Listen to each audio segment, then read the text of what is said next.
Jadi saya ulangi sekali lagi. Assalamualaikum warahmatullahi wabarakatuh.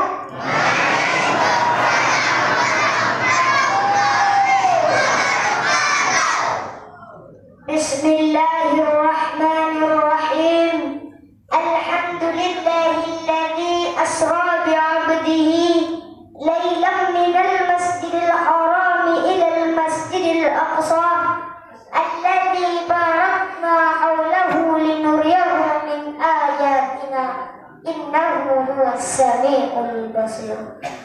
Asyhadu an la ilaha illallah wa asyhadu anna Muhammadan abduhu wa rasuluh.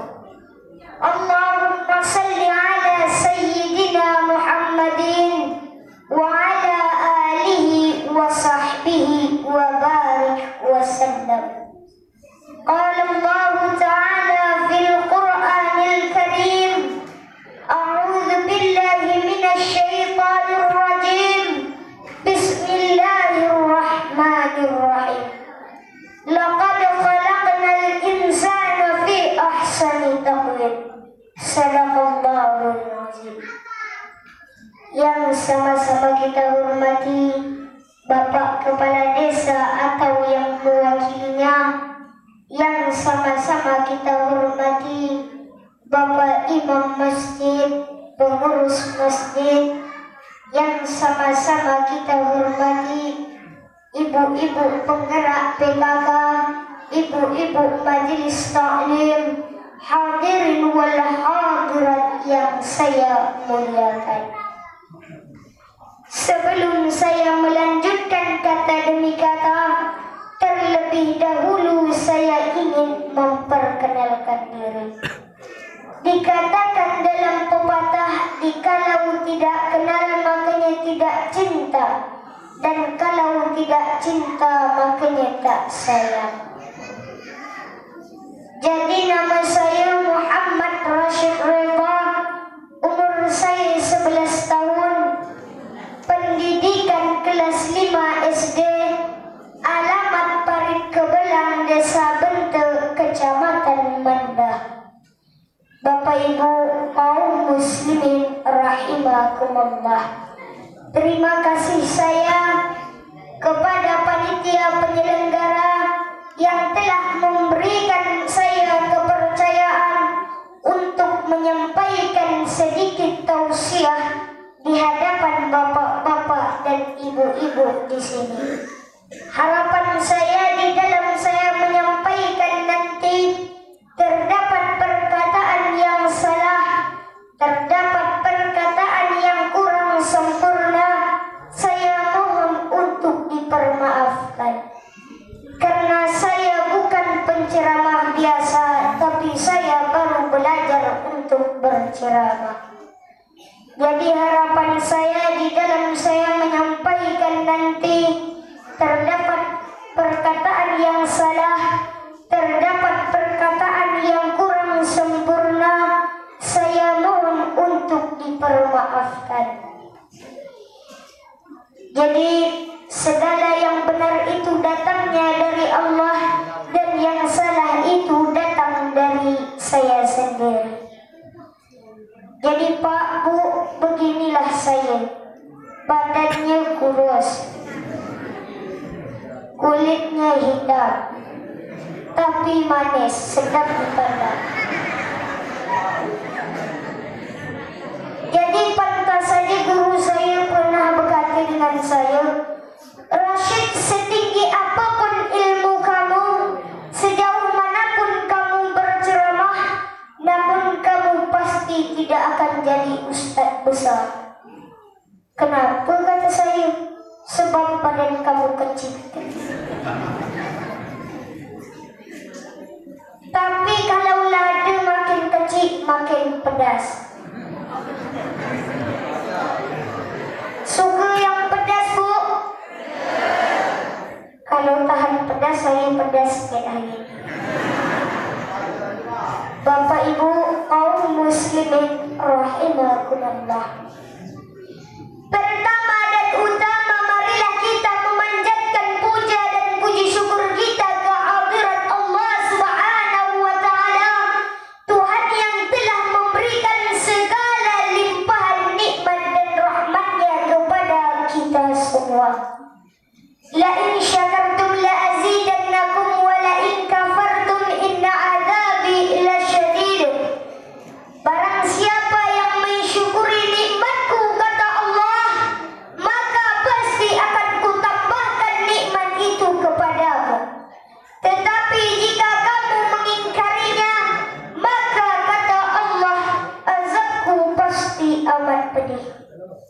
Jadi Allah berikan azabnya kepada orang yang kufur atas nikmatnya. Seperti apa? Di antaranya Allah berikan semacam penyakit. Kalau sekarang ada namanya penyakit kolesterol, tensi dan yang lain-lain sebagainya.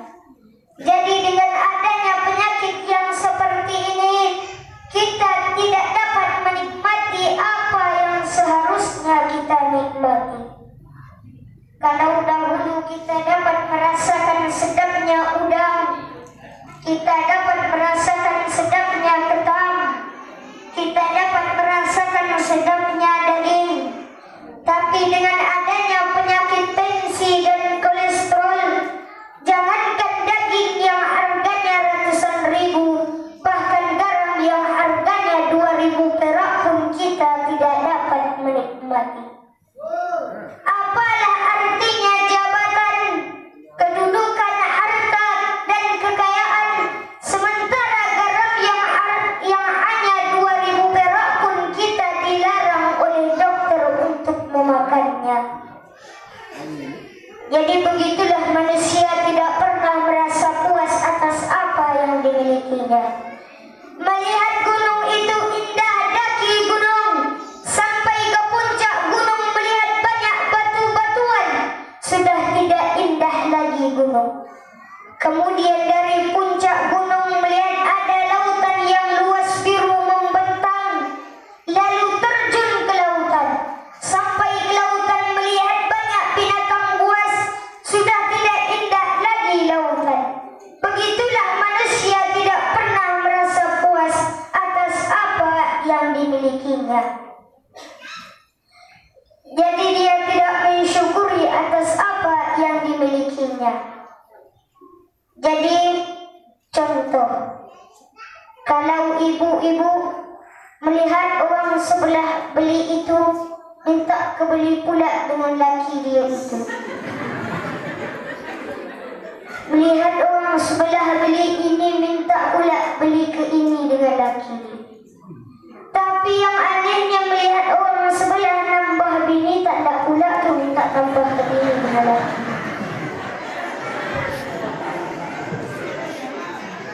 Jadi begitulah contoh orang-orang yang tidak mensyukuri nikmat Allah. Tetapi bagaimana contoh orang yang mensyukuri nikmat Allah? Kata yang bini 3, masih untung aku ada bini 3. Yang sebelah bini 2. Kata yang bini 2, masih untung aku ada bini 2. Yang sebelah bini 1. Kata yang bini 1, masih untung aku ada bini. Yang sebelah bujang pelajar. Jadi kata yang bujang pelajar, masih untung aku dapat hidup. Yang sebelah belum dapat jodoh, dia dah mati dulu. Jadi di dalam hal ini Allah menjelaskan di dalam surah Ali Imran ayat 14, Zuyyina linnasi hubbus syahawati minan nisa wal banina wal qanatiril muqantarah al muqantarati minadh dhahabi wal fiddati wal khaylil musawwamah mati wal an'ami wal harth, dzalika mata'ul hayatid dunya wallahu indahu husnul ma'ab. Dijadikan terasa indah dalam pandangan manusia cinta terhadap apa yang diinginkan, berupa perempuan, anak-anak, harta benda berbentuk emas, perak dan sawah ladang. Semua itu adalah dzalika mata'ul hayatid dunya. Semua itu adalah tipu daya dunia. Wallahu indahu husnul ma'ab, dan hanya kepada Allah lah tempat kembalinya. Bapak Ibu kaum muslimin rahimakumullah, saya akan sambung setelah pesan-pesan berikut. Saya nak minum dulu.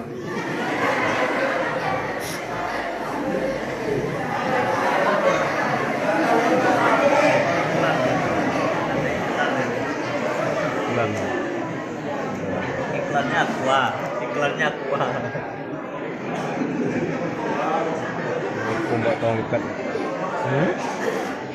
Bapak Ibu kaum muslimin rahimakumullah.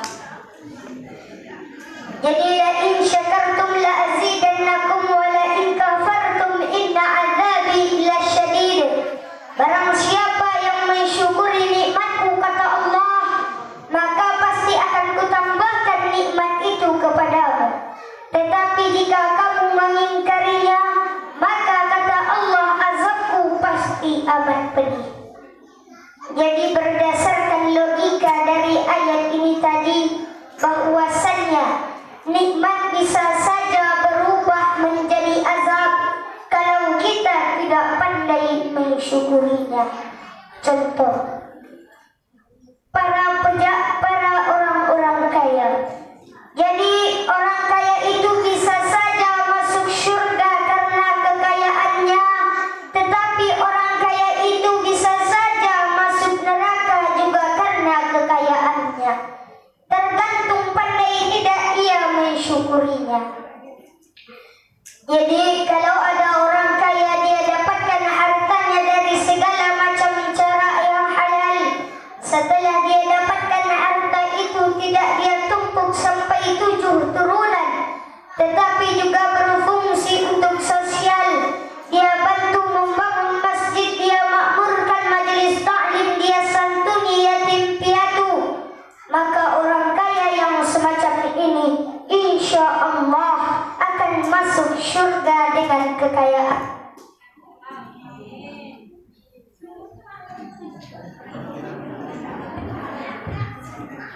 Tetapi kalau ada orang kaya, dia katakan kepada umatnya tetapi kalau ada orang kaya, dia dapatkan hartanya dari segala macam cara, tipu sana, tipu sini. Setelah dia dapatkan harta itu, pelitnya minta ampun, bagaikan tangkai jengkol. Dia tidak mau zakat, infak, apalagi sedekah.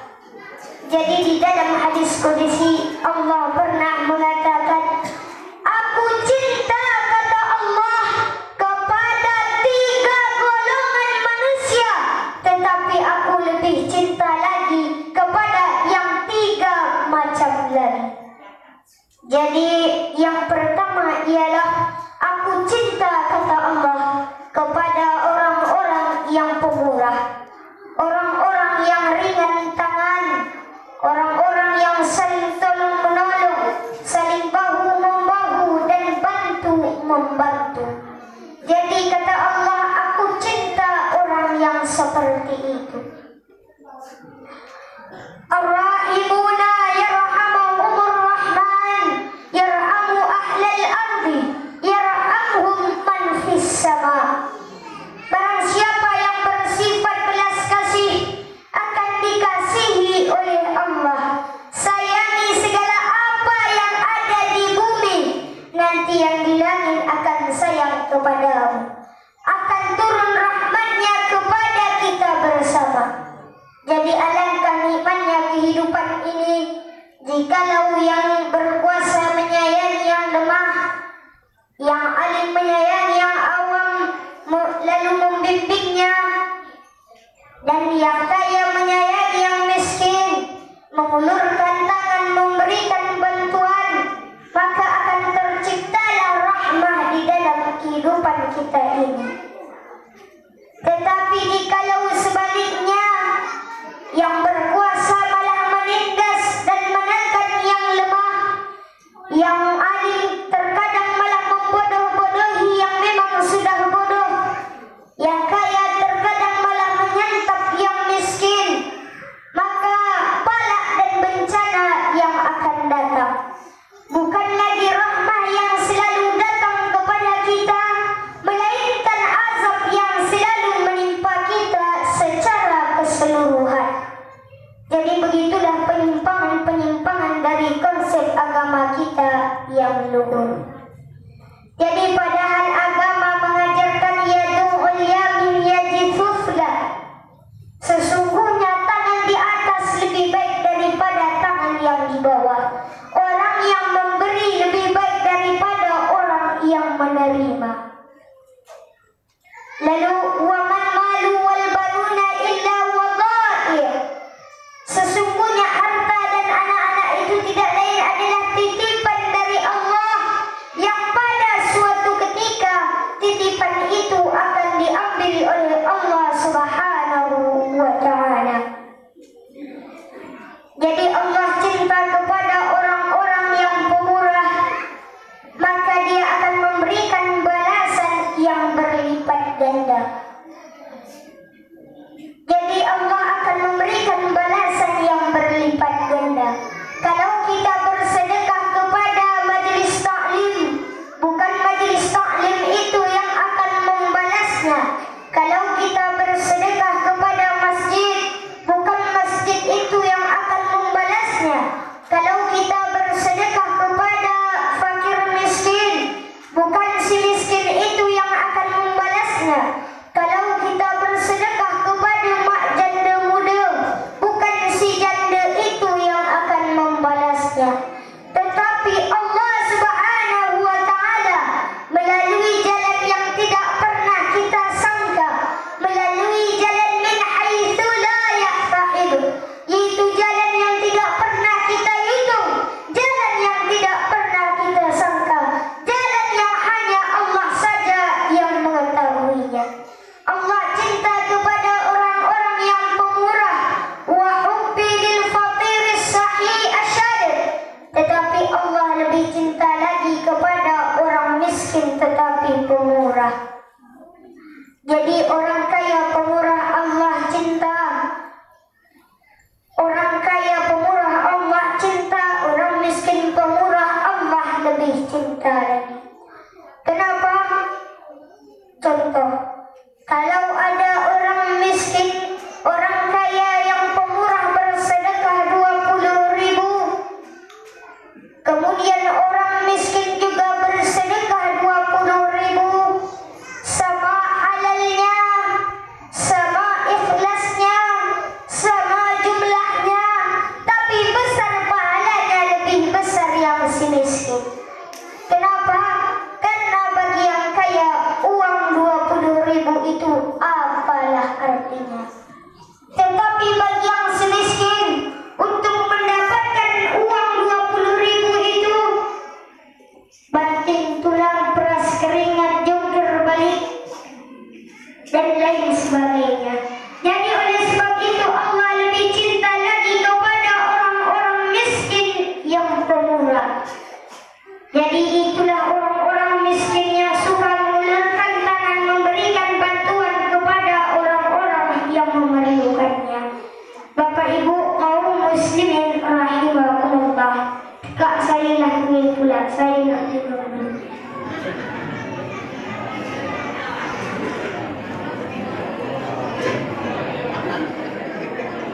Tak benar ni ada. Beneran lah. Ni ada. Di mana pandang.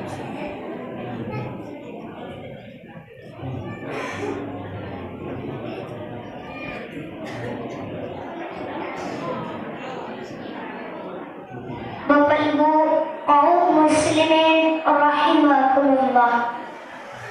Jadi itu yang pertama. Kemudian yang kedua, uhibbul mutaadhi. Allah cinta kepada orang-orang yang rendah hati, yaitu orang-orang yang membawa ilmu padi makin berisi makin tunduk, makin ke puncak makin tahu akan kelemahannya. Inilah salah satu sifat dari Rasulullah sallallahu alaihi wasallam yang diriwayatkan oleh Imam Ja'far Al-Barzanji. Dalam rawi berjanjinya, wa kana sallallahu alaihi wasallam syadikal haya wa tawwab. Rasulullah sallallahu alaihi wasallam adalah seorang yang pemalu dan rendah hati.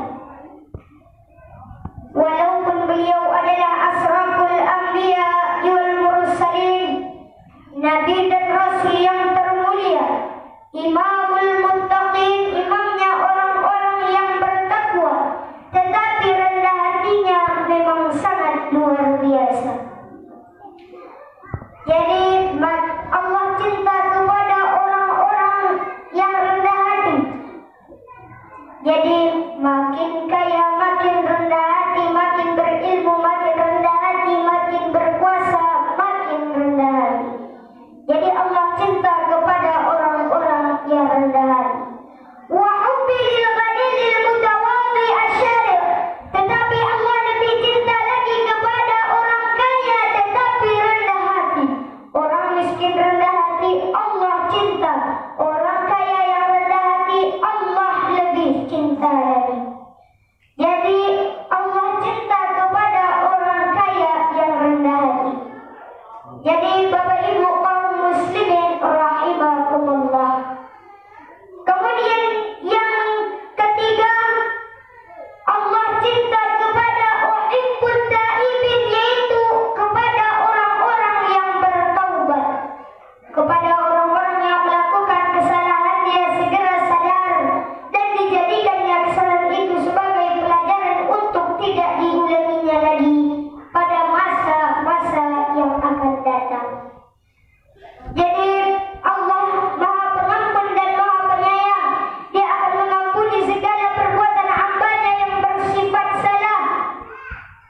Dan kepada orang-orang yang melakukan kesalahan dia segera sadar dan dijadikannya kesalahan itu sebagai pelajaran untuk tidak diulanginya lagi pada masa-masa yang akan datang. Uhibbut taibin, Allah cinta kepada orang-orang yang bertaubat. Orang tua yang bertaubat Allah cinta. Tetapi wa hubbi lis-sabiqin asyad. Allah lebih cinta lagi kepada anak-anak muda yang bertaubat. Orang tua yang bertaubat Allah cinta. Anak-anak muda yang bertaubat Allah lebih cinta lagi. Bapak Ibu kaum muslimin rahimakumullah. Saya nak berdiri penat kaki, saya nak duduk.